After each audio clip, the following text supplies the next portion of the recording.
নমস্কাৰ বন্ধু বান্ধৱীসকল, আজি আমি আলোচনা কৰিম একাদশ শ্ৰেণীৰ অসমীয়া পাঠ্যপুথি সাহিত্য সৌৰভৰ চুটিগল্প বিয়াৰ প্ৰেজেণ্ট নামৰ চুটিগল্পৰ সকলো প্ৰশ্ন উত্তৰ। ইয়াতে প্ৰথম প্ৰশ্ন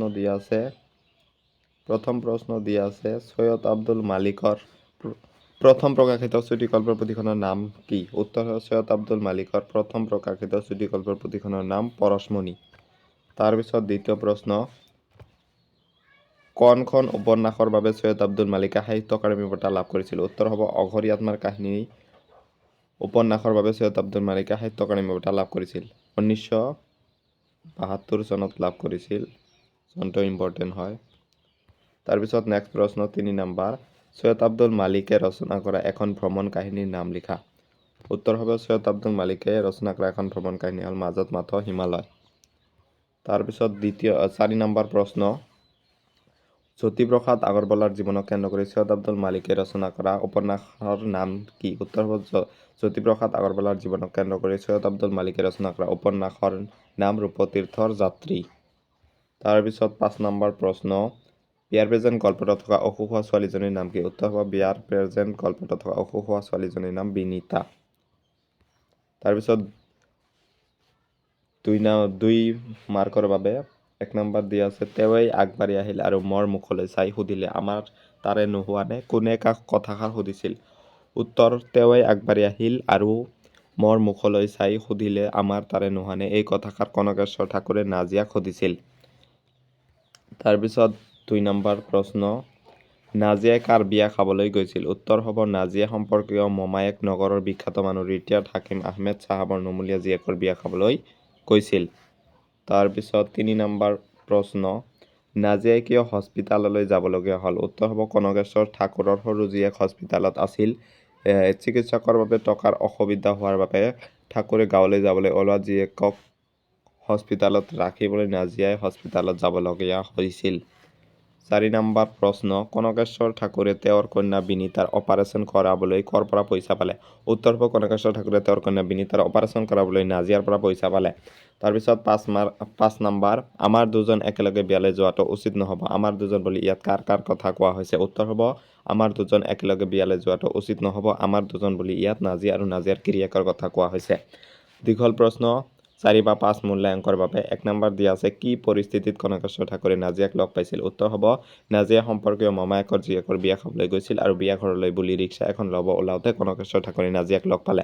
তেওঁৰ সৰু জীয়েকৰ অসুখ আৰু অপাৰেশ্যনৰ বাবে হস্পিতালত আছে আৰু তাৰ তেজৰ প্ৰয়োজন হোৱা টকাৰ অসুবিধা হোৱা হেতুকে গাঁৱলৈ টকাৰ যোগাৰৰ বাবে যাবলৈ বাছ আস্থানত লৈ যাওঁতে নাজিয়াই লগ পালে। তাৰপিছত নেক্সট প্ৰশ্ন, নাজিয়াই বিয়ালৈ কিয় অকলে গৈছিল? উত্তৰ হ'ব নাজিয়াৰ মোমায়েকৰ জীয়েকৰ বিয়ালৈ পতি-পত্নী দুয়োৰে যোৱাৰ ইচ্ছা আছিল, কিন্তু আৰ্থিক অনাটনৰ বাবে নাজিয়াইহে যাব পাৰিছিল, কিয়নো ৰিক্সা ভাড়া, বাছ ভাড়া আৰু বিয়াৰ উপহাৰৰ দাম হিচাপ কৰি দেখিলে যে হাতত থকা 200 টকাৰে দুজন মানুহ যোৱাটো সম্ভৱ নহয়, সেয়ে নাজিয়াই অকলে গৈছিল। তাৰপিছত 3 নম্বৰ প্ৰশ্ন, কি পৰিস্থিতিৰ বাবে নাজিয়াই বিয়ালৈ বুলি ওলাই বিয়ালৈ নগ'ল? উত্তৰ হ'ব নাজিয়াই সম্পৰ্কীয় মোমায়েকৰ জীয়েকৰ বিয়া খাবলৈ গৈছিল আৰু ৰিক্সা ভাড়া আৰু বিয়া ঘৰলৈ বুলি ৰিক্সা এখন ল'ব ওলাওঁতে কনকেশ্বৰ ঠাকুৰে নাজিয়াক লগ পালে। তেওঁৰ সৰু জীয়েকৰ অসুখ আৰু অপাৰেশ্যনৰ বাবে হস্পিতালত আছে আৰু তেওঁৰ প্ৰয়োজন হোৱা টকাৰ অসুবিধা হোৱা হেতুকে গাঁৱলৈ টকাৰ যোগাৰৰ বাবে যাবলৈ বাছ আস্থানলৈ যাওঁতে নাজিয়াই লগ পালে। নাজিয়াই কনকেশ্বৰ বৰুৱাৰ মুখত সকলো কথা শুনি বিয়ালৈ নগৈ হস্পিতাললৈ গ'ল। তাৰপিছত 4 নম্বৰ প্ৰশ্ন, বিনীতাৰ অপাৰেশ্যন কেনেকৈ ততাতৈয়াকৈ হৈ গ'ল বৰ্ণনা কৰা। উত্তৰ এইখিনি হ'ব। তাৰপিছত নেক্সট প্ৰশ্ন, বিয়াৰ প্ৰেজেণ্ট গল্পটোত মানৱবধৰ প্ৰকাশ কিদৰে ঘটিছে আলোচনা কৰা। উত্তৰ এইখিনি তলত আছে। তাৰপিছত অতিৰিক্ত প্ৰশ্ন কেইটামান দিয়া আছে। 1 নম্বৰ, সৈয়দ আব্দুল মালিকৰ জন্ম কিমান চনত হৈছিল? উত্তৰ হ'ব সৈয়দ আব্দুল মালিকৰ জন্ম 1919 চনত হৈছিল। তাৰপিছত নেক্সট প্ৰশ্ন, সৈয়দ আব্দুল মালিকৰ কেইখনমান উপন্যাসৰ নাম লিখা। উত্তৰ হ'ব সৈয়দ আব্দুল মালিকৰ কেইখনমান উপন্যাসৰ নাম ৰথৰ চকৰি ঘূৰে, সূৰুযমুখীৰ স্বপ্ন, পহুমৰা হাবিৰ বাট, জেতুকা পাতৰ দৰে, ৰূপতীৰ্থ জাতি, ধননৰ তনুফাল, অঘৰী আত্মাৰ কাহিনী আদি উপন্যাস। তাৰপিছত নেক্সট প্ৰশ্ন দিয়া আছে 3 নম্বৰ, তাৰপিছত নেক্সট প্ৰশ্ন দিয়া আছে, সৈয়দ আব্দুল মালিকৰ কেইখনমান চুটিগল্প সংকলনৰ নাম সৈয়দ আব্দুল মালিকৰ কেইখনমান চুটিগল্প সংকলন, এজন নতুন ছোৱালী, ৰঙাগড় আদি।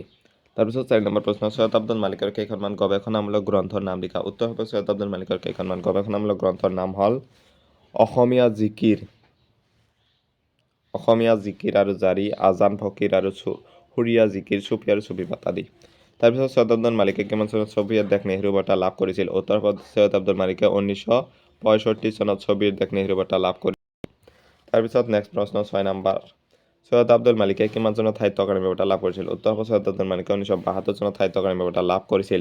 তাৰপিছত সৈয়দ আব্দুল মালিকৰ মৃত্যু কিমান চনত হৈছিল। উত্তৰ হ'ব সৈয়দ আব্দুল মালিকৰ মৃত্যু 2000 চনত হৈছিল।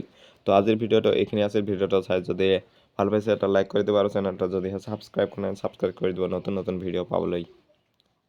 Thank U.